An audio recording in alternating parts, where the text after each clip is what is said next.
Vivez-vous selon votre âme ou selon votre esprit? Ceux qui vivent selon la chair sont ceux qui, en pensée et en acte, vivent selon les affections de la chair, tandis que ceux qui vivent selon l'esprit pensent aux choses de l'esprit. La vie de l'esprit, la joie de l'esprit, l'impulsion de l'esprit, la liberté de l'esprit. Car l'affection de la chair donne la mort, mais la pensée de l'esprit produit la vie et la paix.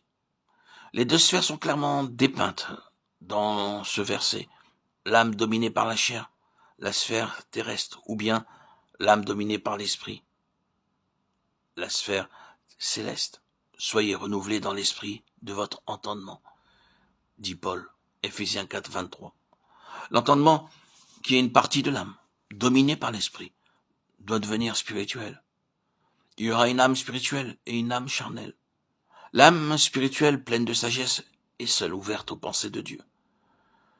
Que Dieu nous enseigne ce que c'est que d'avoir une âme renouvelée, une âme spirituelle purifiée et dominée par l'esprit, et non par la puissance charnelle. Une âme capable de penser sagement et clairement les pensées de Dieu. L'apôtre écrit aux Galates, « Marchez selon l'esprit, et vous n'accomplirez pas les désirs de la chair. » Galates 5, 16. Quand vous réaliserez la demeure du Saint-Esprit dans votre esprit, et que vous lui permettrez de diriger tout votre être lorsque vous marcherez selon l'esprit, alors seulement vous obtiendrez la maîtrise complète sur les désirs de la chair.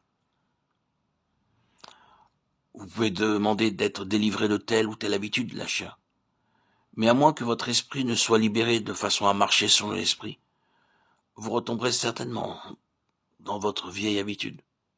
Et même si vous n'y cédez pas absolument, vous désirerez le faire, ce qui est presque aussi coupable. Dieu veut que vous soyez délivrés de la servitude de la chair. Et le moyen pour y arriver, c'est de laisser l'esprit gouverner de façon à ce que le corps soit complètement sous sa domination. Nous voyons dans le Seigneur Jésus, au tombeau de Lazare, comment l'esprit travaille en maître, dominant les armées du mal. Jésus frémit dans son esprit. Jean 11, 33. Frémir ici est l'expression de la douleur profonde, mêlée d'indignation produite dans l'âme du Seigneur, à la vue du pouvoir de la mort sur l'esprit de l'homme. Il alla à la tombe de Lazare avec indignation contre le prince de la mort. Et cette indignation de son esprit éclata avec force et puissance quand il s'écria triomphant de toutes les puissances du mal, « Lazare, sors !» Si votre esprit a été vraiment libéré des liens de l'âme et uni au Seigneur, et si vous connaissez la vie dans l'esprit, vous comprendrez dans quelle attitude Jésus s'approcha de ce tombeau. Car c'est la même indignation du Saint-Esprit dans votre esprit qui vous donne la victoire sur la puissance des ténèbres. Il y a quelque chose dans votre esprit à l'instant où vous percevez l'œuvre du diable qui éclate avec une indignation qui ne vient ni de votre chair, ni de votre intelligence, ni de votre vie de l'âme. À vous. Mais c'est l'autorité du Saint-Esprit, dans votre esprit, qui jaillit de vous. Oh, une étincelle de puissance divine.